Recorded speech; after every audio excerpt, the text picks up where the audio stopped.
comité exécutif de FPL 2024. Mesdames, Messieurs les membres du mouvement pour la transformation nationale, honorables invités, M. Dambouch et M. Amakodou Diouf, Mesdames, Messieurs les journalistes, je présente à chacune et à chacun d'entre vous mes vœux de bonne et heureuse année 2024. Une très bonne santé, une longue vie, succès et réussite dans vos projets. Je prie Dieu que nos 5 commandos marins retrouvent sains et saufs leur famille. J'exprime mes chaleureux remerciements à tous les responsables, notamment M. Amakodou Diouf et M. Dambouch, qui ont décidé d'assister à cette conférence de presse. Notre pays vit un moment essentiel de son histoire politique. Avoir des élections libres, transparentes et inclusives, ou subir le dictat d'un pouvoir qui cherche par des moyens faussement légaux à imposer des élections, des candidatures taillées sur mesure pour son propre candidat. Je remercie, Mesdames, Messieurs les journalistes, qui ont bien voulu venir couvrir notre adresse à la presse pour mettre à sa disposition des informations claires et précises qui démontrent le traitement inapproprié de notre dossier de candidature. Toutes les informations que je vous donnerai sont tirées des 2 documents délivrés par le Conseil constitutionnel et qui vous ont été remis. Si ce n'est pas fait, on doit vous les remettre. Souleymane Manga. Alors, le premier document, tu peux le projeter, c'est le récépissé de dépôt de déclaration de candidature numéro 4038 CC en date du 25 décembre 2023 qui relate à 17h49 signé par notre mandataire M. Tabouré Agne et le chef du greffe du Conseil constitutionnel, Maître Ousmane Ba.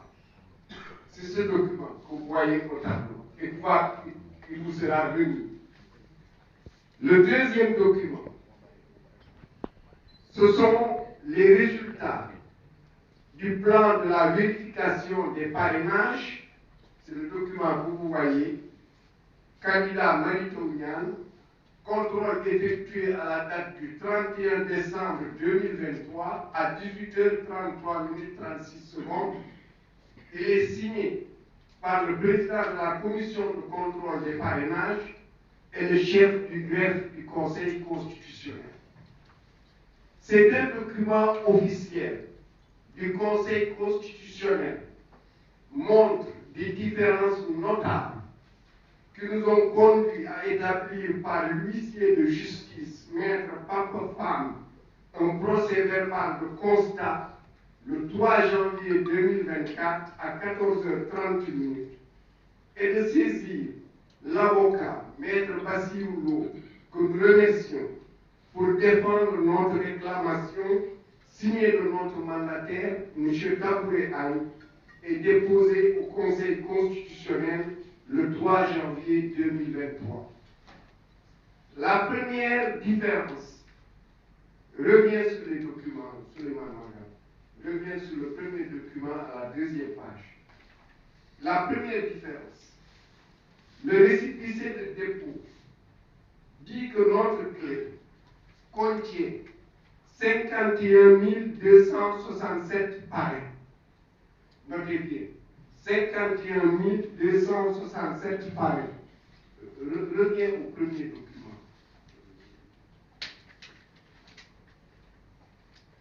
Premier document, 2e page.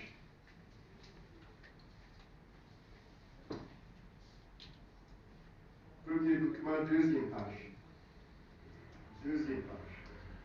Oui, mets-le en diapo.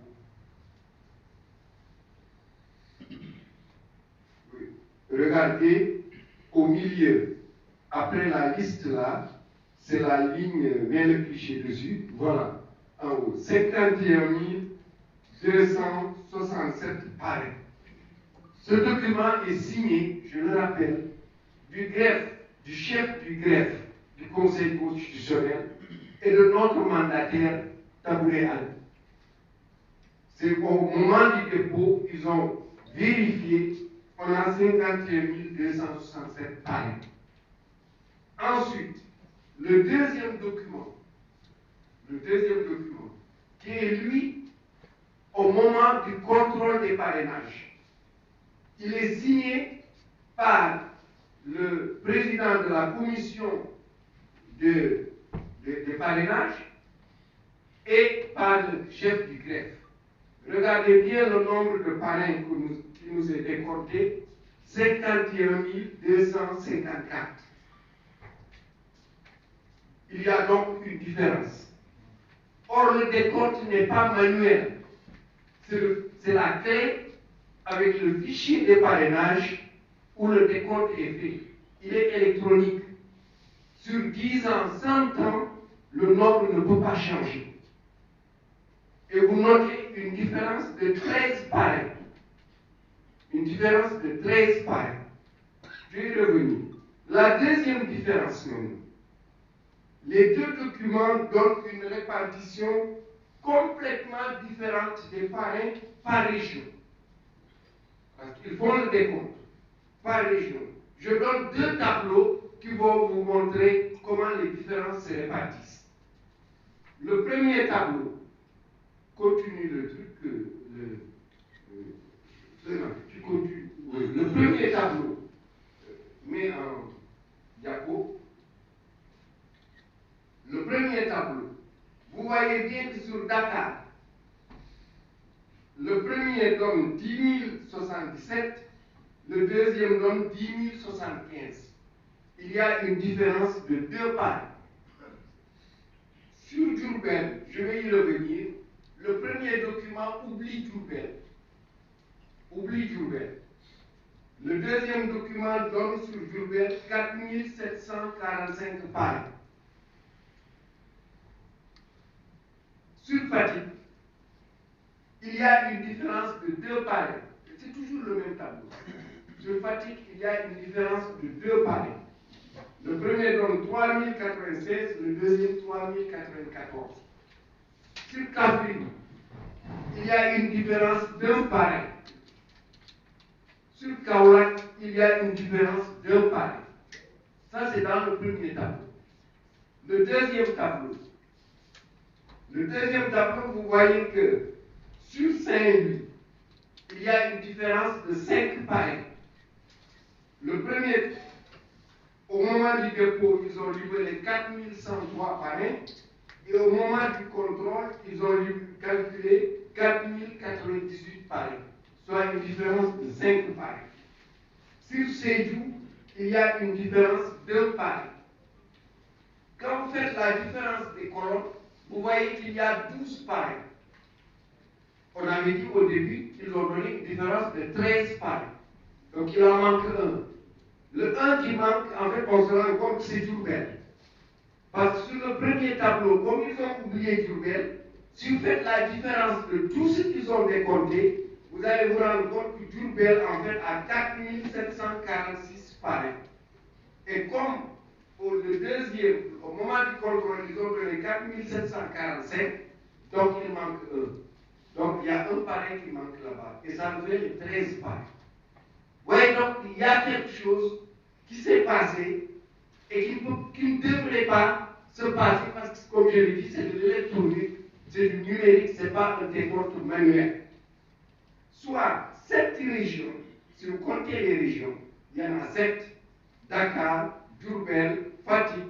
Kaffrine, Kaolack, Saint-Louis et Sédhiou, qui présentent des réductions. Et là encore, c'est intéressant. On n'a pas un jeu de yo-yo entre les récipients ici c'est le dépôt et le contrôle. C'est une réduction. C'est une réduction. Donc il y a des réductions impossibles à justifier s'il n'y a pas de changement de clé ou de manipulation de la clé.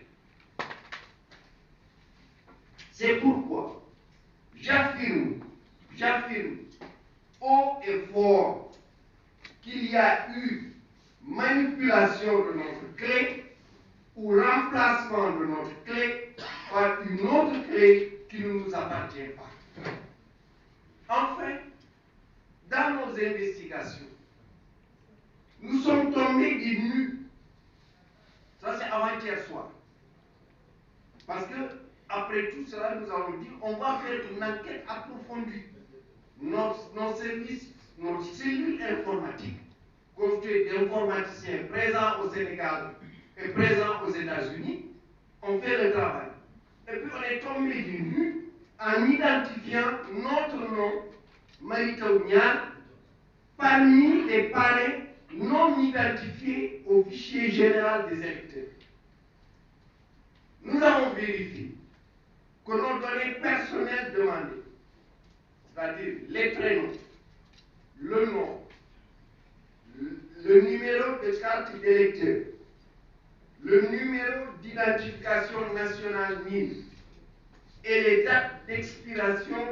de ma carte nationale d'identité sont correctes. Donc c'est pas là, sont correctes. Il est impossible, je le dis, il est impossible que je ne sois pas dans le fichier électoral. C'est impossible. Pour plusieurs raisons. La première, la plus proche, c'est que mon mandataire, ma coordonnatrice nationale des parrainages, Yaï Sabel Ngom, qui est là derrière moi, a reçu les fiches de parrainage. Mon mandataire, Dr Taboulé Agne, a pu déposer la caution à la caisse de dépôt et de consignation. Or, ces deux opérations sont impossibles si je n'étais pas dans le fichier électoral. De plus, depuis plus de 20 ans, je vote sans discontinuer aux élections présidentielles, législatives et locales au bureau numéro 1 du centre de vote Serigne Babacar Gueye de Dakar Bango à Saint-Louis. Mesdames, Messieurs les journalistes, vous êtes, avec la population sénégalaise, les témoins d'une opération graduelle, je dis bien graduelle, en vue d'éliminer de cette élection présidentielle les candidats indésirables, les empêcheurs de tourner en rond, les pourfendeurs de ce système qui asservit le peuple sénégalais et soumet notre pays aux intérêts d'une minorité et de l'étranger. Je réaffirme solennellement notre position inébranlable pour des élections libres, transparentes et inclusives. J'appelle le Conseil constitutionnel à examiner tous les recours pour rétablir les différents candidats dans leurs droits. J'ose espérer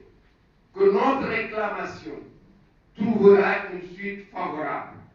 Je vous remercie de votre aimable attention. di gërëm di sant Amakoro Diouf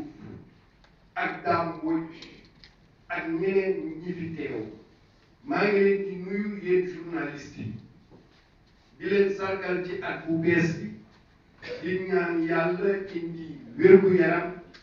jàmm ak gudd fan ci ku nekk ci yéen ak ci réew mi may ñaan tamit yàlla may suñu juróomi soldat commando marin ñi réer yàlla delloo si leen ci seen biir njaboot ci wér ak dal maa ngi gërëm di sant responsable yi fi teew te di ndax suñu réew dañu nekk ci jamono bu am solo ñu am élection yu jub yu leer yu jaar yoon yu ñëpp mun a bokk mbaa am teg bu nguur gi teg ci boppu nit ñi ngir tànn ñi di dem ci élection yi. maa ngi gërëm di leen sant yéen journaliste yi di teew toujours ci ñu woote gërëm leen sant leen ndax yéen a dox suñu diggante ak askan yi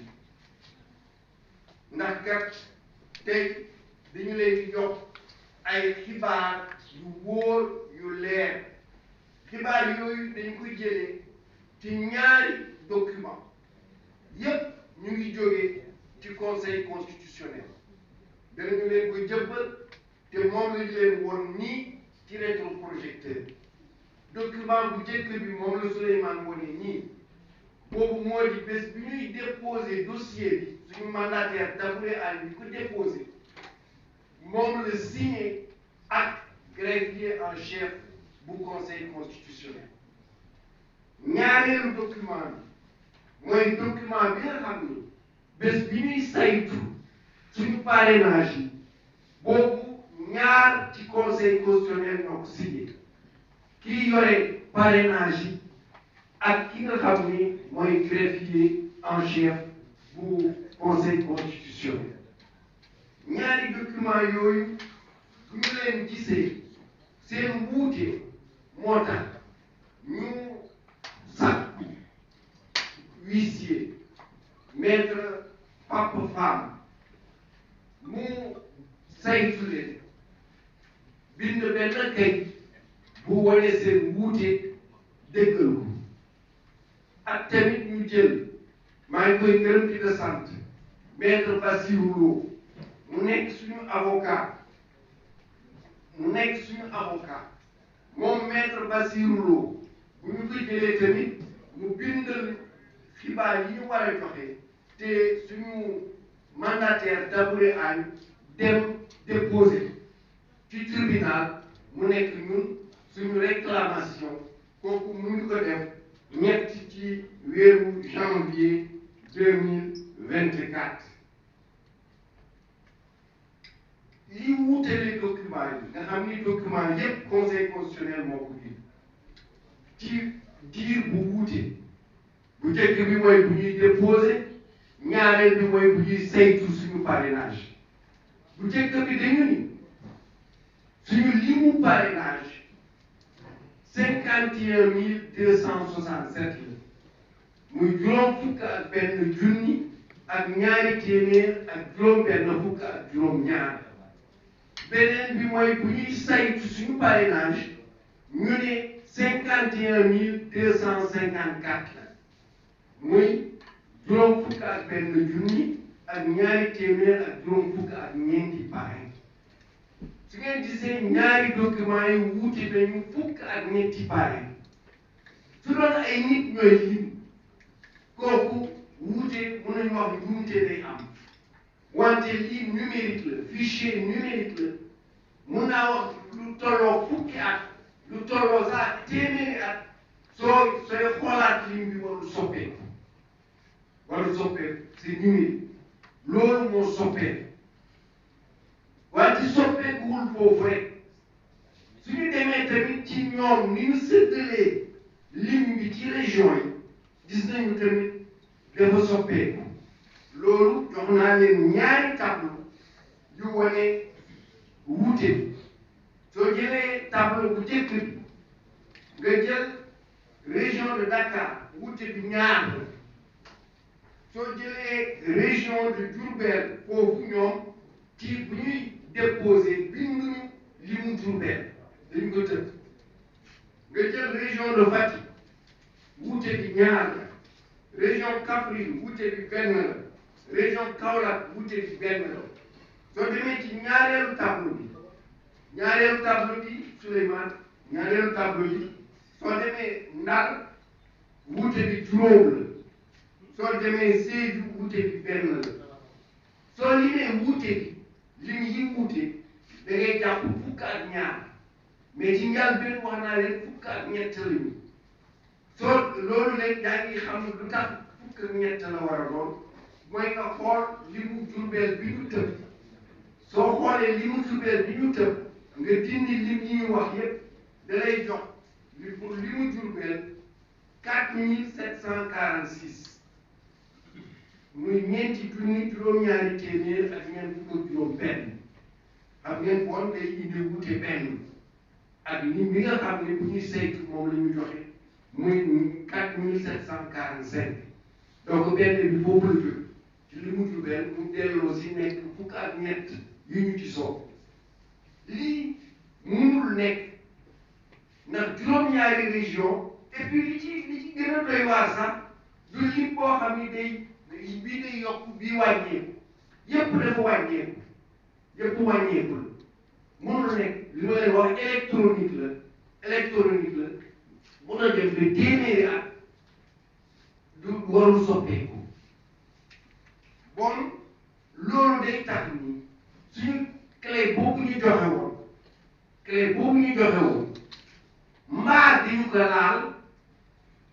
mbaa di ñu ko laal mbaa dañu ko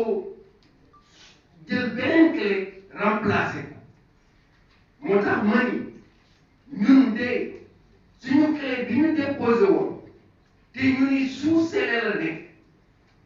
laal nañu ko mbaa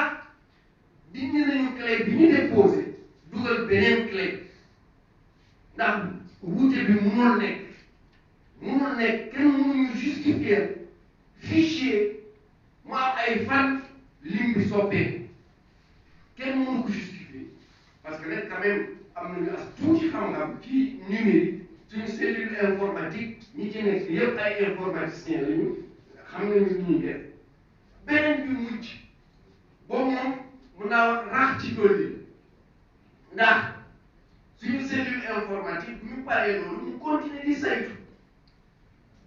ba ci dem ci guddi rek benn mbir bu doy waar egsi bu ñuy xool ñi nga xam ne nee nañu kenn gisu leen ci fichier électoral bi xàmmee bu ñu leen ci fichier électoral bi ñu gis ci sama tur man mii nekk candidat ñu seet parce que suñu gisee sa tur fekkee dañu juum ci bind tur bi mun nga wax ni ordinateur bi mun na ko bañ a xam ne application bi mun na ko bañ a xam ne wante ñu seet Mary Teuw amul juumte ci ni ñu ko bindee ñaan amul juumte numéro carte électeur bi amul juumte numéro identification nationale bi amul juumte date expiration carte d'identité bi amul juumte bon données personnelles yi ñu laaj amul juumte nan la ñu bañ a xàmmee loolu ci fichier électoral bi te ñun gëm nañu biir nañu wóor nañu ñu ngi ci fichier électoral bi li ko waral mooy benn suñu coordonnatrice nationale des parrainages Yaay Sabel Ngom bu mu demee ci DGE ngir jël fiche de parrainage bi jox nañu ko suñu mandataire docteur Tabouré Agne bu mu demee di fay caution bi fale ci caisse de dépôt et de consignation nangul nañu ko mu fay ba jox ñu kayit yi ci war yëpp te yooyu nee nañu duñ ko jox koo xam ni sa candidat binduwul ci fichier électoral bi beneen bi mooy man am na lu ëpp ñaar fukki at ba léegi amul élection bu weesu te voté wuma muy présidentielle muy député muy élection locale te voté wuma fële ci Dakar Bango ci bureau numéro 1 ci Ndar bon loolu dafa doy waar trop yéen journaliste yi ak askan li am opération di teggi kenn par kenn ci jamono bu nekk ci opération électorale di parrainage candidat yi nga xam ni kenn bugg leen nguur gi bugg leen candidat yi nga xam ni ñoom ñooy woot askan bi njaaxum yi nguur gi di def candidat yi nga xam ni ñoo àndul ak noot bi ñu noot suñu askan te tamit boole noot suñu réew ay lim bu tuuti di nguuru ci Sénégal loo xam ni amul benn njëriñ doomu askanu Sénégal lu dul fitna ak jàkkare ak tamit nekkal bitim réew fii ci suñu réew moo tax ñu dellu si di wax ni ñun élection yu jub lañu soxla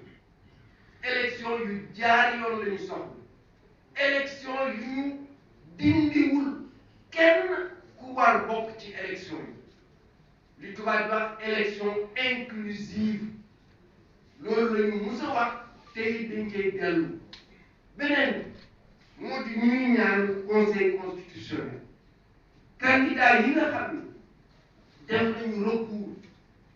ñu xool recours yooyu ku nekk ñu delloo la si yelleef ngir ñu bokk ci élection yi te ba léegi ñu am yaakaar ni conseil constitutionnel dëgg yu wër pen yi ñu leen woon te ñu yónnee ko moom it dana ko xool ñu am yaakaar dana doxal dëgg delloo suñu yelleef ñu bokk ci élection yi. maa ngi leen di nuyu yéen ñëpp kenn ku nekk ci turam ak ci santam di wax ni tey maa ngi ñëw fii conférence de presse bi nga xam ni coalition Mary Teuw Niane 2024 moo ko organisé ginnaaw bi nga xamee ne li xew ñëpp xam nañ ko ma ñëw fii ci turu Lacoste ki nga xam ne fa laa bokk mais ñëw ci diggante bu ma am ak Mary Teuw Niane ak xam ko ci taxawaayam ci réew mu nekk professeur bu ñëpp respecté boo xam ni képp koo xam ne yaa ngi Sénégal wala nga nekk bitim réew xam nga le professeur Mary Teuw Niane ci xam-xam bi xam ko ci dal bi xam ko ci valeur cardinale yi ñuy incarné parce que nit ku am éthique la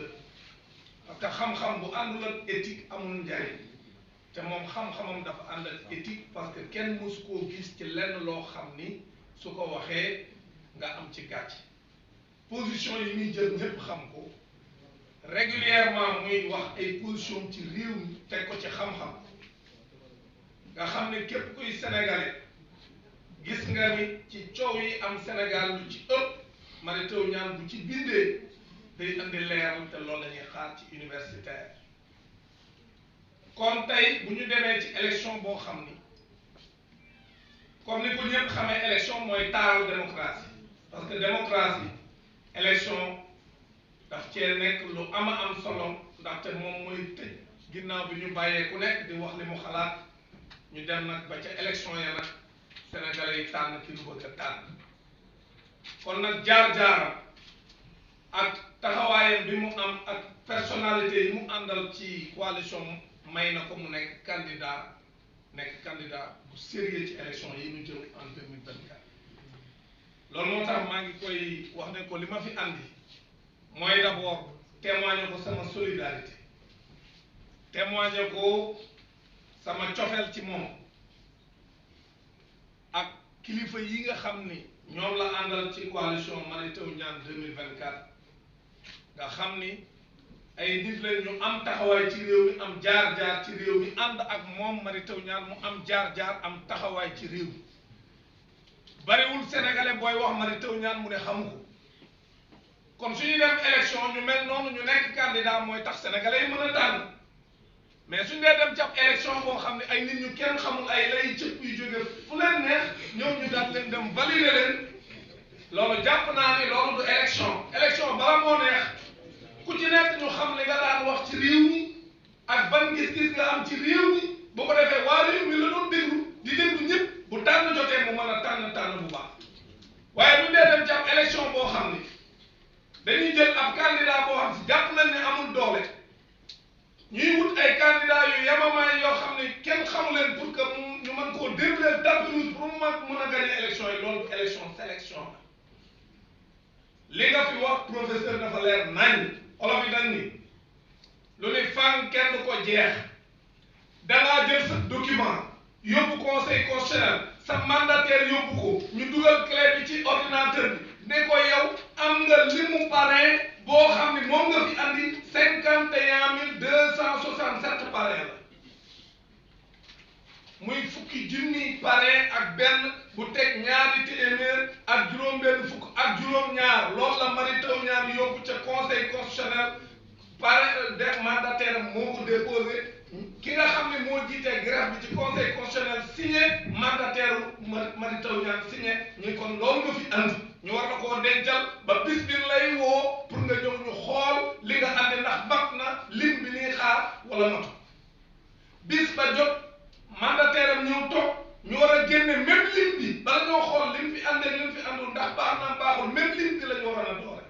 ñu gis ne lim ba mu andi woon ak lim bi nga xam ne moom lañ teg ci taabal ji pour xool ndax mat na matul wuute na ba nga xam ne mat na fukk ak ñetti pare yu génn waaw loolu nag sénégalais yi ñuy seetaan lii leer nañ lii amul lu ñuy laamee lu leer nañ la Mary Teuw Niane wax te loolu moo dal candidat yu bari mu gën a métteeti nag moom mi nga xam ne moo jiite coalition bi informaticien xool ci ñi nga xam ne ñooñu mooy ñi pare yi nga xam fu mu nekk kenn xàmmeewu leen ci fichier bi moom far mu bokk ci moom mi jiite coalition bi lii Sénégal yi ñuy seetaan mais lii bu dul njombe lan mooy njombe te moom bi ñu vérifier contrôler gis ni turam juumuñu ci Mary Teuw Niane bi kenn juumu ci kenn juumul ci numéro carte d'identité bi kenn jéemul ci numéro carte d'électeur bi kenn jéemul ci li nga xam mooy date d'expiration moom la ñuy wax les discriminants les discriminants amul benn problème mais wax léegi kon léegi Mary Teuw Niane leen ko teg nii dafa ëpp léegi nag ñun li ñu wax mooy conseil constitutionnel moo fi nekk ñëpp foofu dañuy wax fa mbaxana doone fekk dese na fukki fan selon la loi pour mu wax kan mooy doon candidat ak wóor bu nekk amuñu droit nag nit teg ay preuves yu leer certifié par un constat d'huissier que dañ ko tooñ dañu jël ay parrain dem jaxase ko ndax dañoo soppi clé ba wala dañoo jël clé bi def ca lu leen neex ñoom ñoo xam mais am na ay preuves que moom la mu déposé woon ak li ñu ko jox bokkul données yi nga xam ne moo nekkoon ci li mu déposé woon ak données yi ñu andi bokkul comme loolu am na ci firnde conseil constitutionnel mënta tëb génn liste des candidats sans mu étudier le recours qui a été déposé par la coalition Mary Teuw Niane 2024 kon li ñuy demander conseil constitutionnel mooy le conseil constitutionnel moo fi nekkoon ñëpp pour a tëdd njaaxaanaay dalal xelu Sénégal yëpp jël ses responsabilités parce que la justice dans un pays bu nërmeeloo réew amatul kon ñoom buñ taxaw rek di seetaan lii ñu leen dox ay délai ak ay jours di def seen i deuxième tour bàyyi recours jàmbur yi nañu jël recours yi ñu étudier ko bu ko defee ku ci nekk li nga xam ne moom mooy sa àq ak sa yelleef ñu jox la ko bu ko defee le candidat Mary Teuw Niane nga xam ne sénégalais bi yàkkamte nañ ko mu nekk candidat comme ñëpp bu ñu demee ci élection yi mu décliner programme am ci xam-xamam keneen décliner bu ko defee sénégalais yi tànn kii mu bëgg a tànn mais conseil constitutionnel su bàyyee ab état nekk fii di jaay doole jël ab candidat boobu xam nañ ne amul benn possibilité pour gagner élection yi ñu bëgg koo éliminer candidat yi ñu ragal surtout candidat yi am xam-xam parce que ki am xam-xam te jub moom la ñu war a dénk leen ñooñu nag Mary Teuw Niane da cee bokk Sénégalais yi nag ñooy àtte conseil constitutionnel la jël responsabilité parce que la justice est un pouvoir et il faut que le pouvoir arrête le pouvoir loolu la Montesquieu wax loolu la américain yi amee doole avec le système checks and balance system ku bëgg a jaay doole justice moo lay arrêté te nguur gi mu ngi jaay doole ak sénégalais bon teg coalition ànd ceeg ay kilifa yu mag ay borom xam-xam comme moom sénégalais yi am fu mu ko teg moom ñu war a dem élection ñu bëgg ko jaay doole ni ko doo bokk loolu teguwul ci dëgg képp kuy wax da ngay wax li nga xam si mooy avancé réew mi élection yi buñ ci demee te candidat yi waroon na bokk yëpp bokkuñu loolu du élection kon pour waxal la je te réitère ma solidarité nekk ci sa wet nekk ci wetu ñi ñuy jaay doole ñëpp pour que sénégalais yi yëpp xam ni ñi war a dem yëpp dañoo war a dem conseil constitutionnel nag moom moo ci dese na fukki fan pour que mu wax recours yi lan moo ci am bu ko defee ku ci nekk li la yàqaloon ñu delloo la ko ñu wàññi wax soo waree jàll nga jàll te ñun jàpp nañ rigueur bi ma xam ci Mary Teuw Niane xam ko ci ñenn ci ñi mu àndal ci coalition duñu ay tappalekat ñii duñu ay tappalekat donc suñ demee ci ay sénégalais ñu signal leen seeni parrain man gëm naa ne parrain yi leen signal baax kon suñ ko étudier Mary Teuw Niane romb na 44000 parrain xoolu sénégalais yi yu bëri moom Mary Teuw ñu ngi ci parce que sénégalais ñoo bëgg nit ku am xam-xam jub te mu ngi ci moom jaar na ci ay gouvernement kenn mosu koo dégg ci ñii lim ni dafa jubali wala lubal na alal askan kooku c'est important comme critère te sénégalais yi ñuy tànnal koy sóoraal kon nag professeur Mary Teuw Niane ñun li ñuy proposé suñu position mooy le conseil constitutionnel dafa war a étudier le recours déposé par la coalition interne 2024 bu ko defee ñu joxaat ko li nga xam moom nañ ko yàqaloon parce que bu ñu demee ba ab région lëmu mel ni Diourbel ñu génn ko ci parrainage bi loolu moo lay wax ni alors que bi ñuy déposé ma nga ca woon kooku moo lay wax ni ñii ay li ñu def teguñu ko ci dëkk kon nag foofu lay tëjee di la wax ni daal am nañ mbégte pour ñëw fii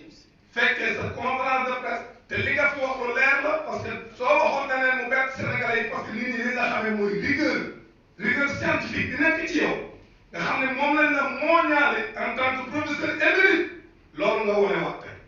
li ngay wax ci lu leer nga ko teg ay chiffres yu leer du loo xam da nga naan njort naa ak dégg naa da ngaa teg dul baaraam lii lañ def lii mooy yoon ñi ngi xaar nag ñu rétablir ma dans mes droits jàpp nañ ni conseil constitutionnel dina jël ay responsabilités mu étudier recours bi delloo la say parrain